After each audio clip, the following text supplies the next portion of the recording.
other content watchers, and we have an opinion. Even if someone doesn't have a channel, they know what they like. They know what makes them want to stay and watch. So the average person is an expert in what they like. Like the sun, I gotta rise eventually. Couldn't ever be my sunrise. You're just a setting sun, I'd pray in you. Hey, it's Tay. Welcome back to my channel. For those of you who are new, I'd like to welcome you to this Pinterest marketing channel, where I also share advice, tips, tricks, hacks for other social media platforms. So if you're here today, you have bumped into my 1,000 subscribers special, where I am giving away a ring light. As a thank you to those of you who have joined me on this journey as I grow my social media, as I grow my YouTube channel, and reaching out various different audiences and various different creators. And this video is dedicated to my fellow rising YouTubers. I don't like to use the term small YouTubers because I feel like small is a narrowing, limiting word. As a person who's 5'2" and 3/4, I consider myself big in my head. I feel like I have a big personality, I have big dreams, big goals, big reach. And all of us, even if we serve a small niche, are on this platform because we want to amplify our voices and reach larger audiences. So with the ideal and hope that we will rise and get more subscribers. So we are rising YouTubers, not necessarily small YouTubers. Now, whenever rising YouTubers give advice to fellow rising YouTubers, they give the usual caveat, which goes something like this. What can you tell me about being a better YouTuber when you do not have a large subscriber count yourself? Now, I would like to say to you that regarding that caveat, this channel isn't necessarily new. It's been around for over 10 years, I believe, or close to that amount of time. But I just never was consistent with it. And I've had like viral videos. I've had this video here with Chuck Brown. I had this video with Rolling Stones. I had this video where the Grammys, and I had this video about ADO's community. And then also my more recent Pinterest marketing video about what is content marketing has almost gotten 10,000 views. So over time I've had success. However, I wasn't really consistent until most recently. And so that's why I'm just now getting 1,000 subscribers, because people don't subscribe to channels that aren't uploaded regularly, have a consistency and have a niche. Anyway, enough about me. So this video is for you who are like me, who's rising. And along with that caveat that you hear, I am not just a rising YouTuber. I am also a consumer of other YouTubers' content. And so as I look at other YouTubers' content, there are a lot of other YouTubers, other content watchers, and we have an opinion. Even if someone doesn't have a channel, they know what they like. They know what makes them want to stay and watch. So the average person is an expert in what they like, what audiences like. If we're giving you advice to say what we don't like about your channel, it's a good idea to listen, even if someone has no YouTube channel or have 1 subscriber or 2 subscribers. Everyone has a voice. Everyone has something to say. So you can take it with a grain of salt, take the advice, listen to it, or just reject it. But hear me out. So if you're ready, here are the 3 things that I think that you as a rising YouTubers need to be doing or adjusting to your video to make sure you keep people on your videos as long as possible. Okay, I'm gonna put them over here. The 3 things that you need to worry about is your sound, your light, and your post-production editing. So it's 3 things, all right? So let's start with sound. Under sound, actually, there's 2 categories of sound. There's your music, and then there's your actual voice, especially if you are doing a tutorial, a hair tutorial, makeup tutorial, vlog, whatever it is. So there's usually 2. So for music, what I've found and what you should try to work on is that you make sure that the music that you have on your YouTube video, the volume is turned down and doesn't drown out the content, doesn't drown out your voice, or it doesn't overpower what you're trying to say or the message you're trying to say. I've found a few videos where the music is so loud, it's like, I don't know what they're saying. And so I just click off. And if I'm clicking off, other people are clicking off. So make sure you turn your volume of the music, your background music, down. The second thing about your background music is it should match your content.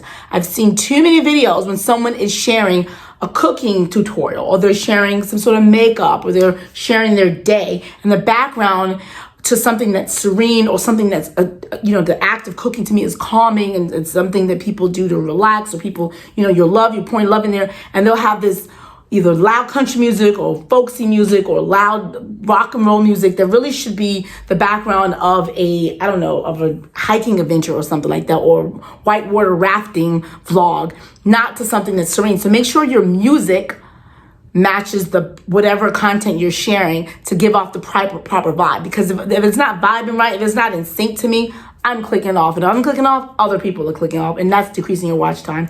So that's under the sound, under the music category. Now, the other part of sound is your voice. I've found that a lot of YouTubers, especially rising YouTubers, are not necessarily confident behind camera, and it comes across. Now, as I say this, I'm not being critical, because it's happened to me. So, and I'm just starting too. In one of my earlier videos, I decided to hire someone on Fiverr. I'm gonna link below. Fiverr is one of my favorite sources and places to go for freelance help, for, decent price freelance help. And I sent my video off to someone to convert a 10-minute, 24-minute video down to a 1-minute ad that I can run on social media to promote that video. And the person never did it. Instead, he was honest. He came back to me. He said, do you have another version of this video when you're speaking up? Because based on this video, your voice is not loud. You don't sound convincing to me. And if you're not convincing to me, how can I put that in a clip to convince other person to stop, watch your video, or purchase, or click through and hear what you have to say? So that was kind of like an eye-opener for me. I haven't even gotten back to him. I just decided to nix the idea of promoting that video, because he says that your voice, the fact that you're practically whispering or not really saying, comes across as you're not confident. If you're not confident in what you're saying, if you're not confident behind the camera, you have to work on that. Work on enunciating your voice. And by enunciating, I mean make sure every syllable in what you're saying is very clear and crisp and coming across. I am a fast talker, so I have to work on enunciating. The options I usually use is I would edit my caption, which is great for SEO if I do manually update and edit my caption. So that way people, if they don't hear what I'm saying because I talk too fast, they can click on caption and follow along with caption. A better version of doing that is to actually embed or burn your subtitles, your caption, over top of your video. So even if someone doesn't know where on the YouTube platform to find the caption to show your closed captioning, they automatically have what you're saying there. So that's one way of getting around with you not being comfortable or confident enough to amplify your voice.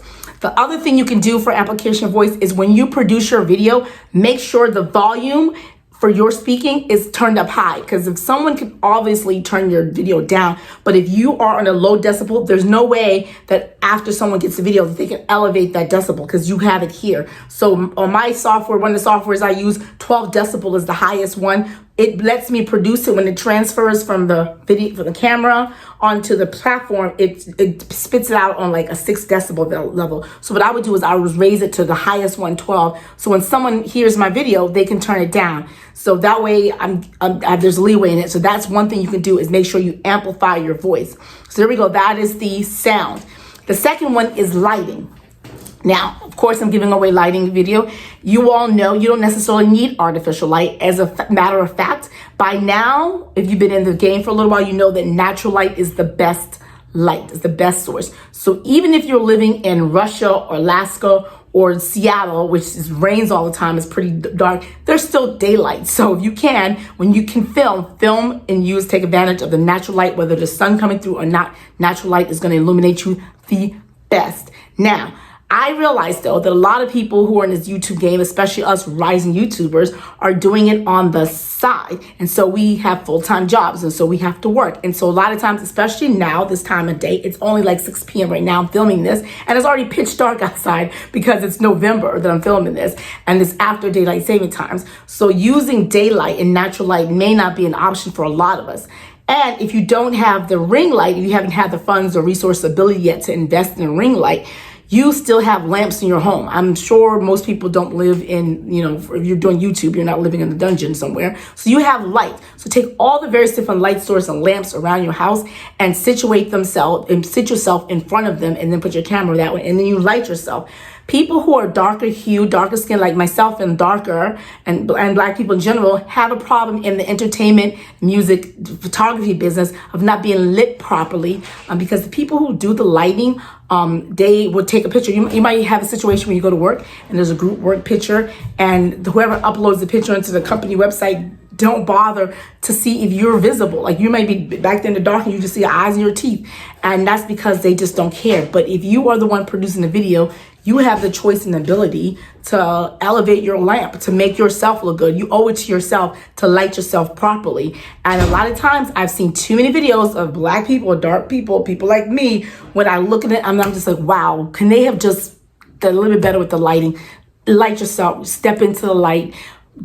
Do that, and that would get people to more likely stay in your video and increase your watch minutes. Because if people can't see you and you can't connect with them through your eyes and through what you're saying because they can't see you, that's going to cause them to click away. So that's going to increase your watch times, is to do something and bring more light into your videos. So that's the second thing. The third and final thing has to do with post-production. So whether you're filming a vlog, tutorial like this one, a makeup tutorial, a hair tutorial, whatever it is, you have this raw footage. Please try to resist the urge of just taking the raw footage, piecing them together and just pushing them out and just adding maybe some graphics on top of it and just piece it out. There's ability for you, and you should take the time to edit out maybe the ums and ahs, edit out things. But the biggest thing you need to edit out is shaky video. I think that's the worst offense. Like, I've gone to some videos, it's like, I'm getting a headache. If I'm getting dizzy watching a video, I'm going to click off. And that's especially for you vloggers out there. I suggest, if you can, if you're in this business, invest in a gimbal. A gimbal looks like this.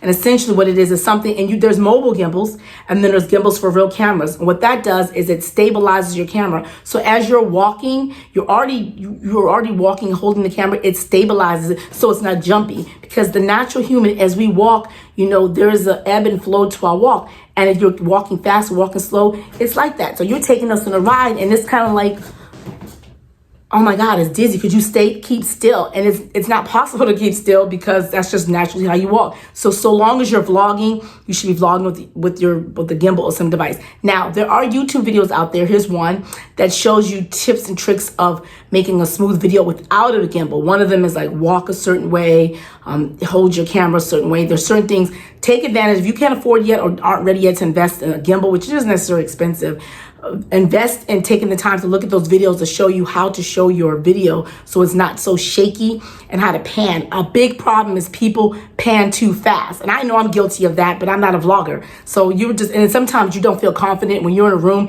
and you're filming and you just don't feel confident. People look at them, you like, what are you doing? Once you are in this space, once you are a vlogger, get prepared for people to look at you like, what? By now, there's enough vloggers in the world that people, when they see someone taking pictures, so many times I'm walking down the street, driving down the street, you see people, YouTubers, Instagrammers, posing next to stuff, doing videos. It's just common now. This is like, everyone should get used to it. So and just get used to it. People are gonna look at you. So that's part of it, because they're not comfortable with people looking at them. They just want to pan really fast. The problem with that is that doesn't translate well in post-production, because you can slow it down actually, but it takes away the quality once you slow it down after the fact. The problem is, the best thing to do is while you're filming, to film and pan very, very slow. While you're doing vlog, to vlog, hold the camera steady. That's really important. People will click off your video if they're getting dizzy. They'll click off their video if you're just panning back and forth. Like, what's going on here? I'm confused, I'm dizzy. Unless someone already is invested in you, know who you are. New people are not sticking around. Someone who just clicks on your video on accident and comes to them via suggested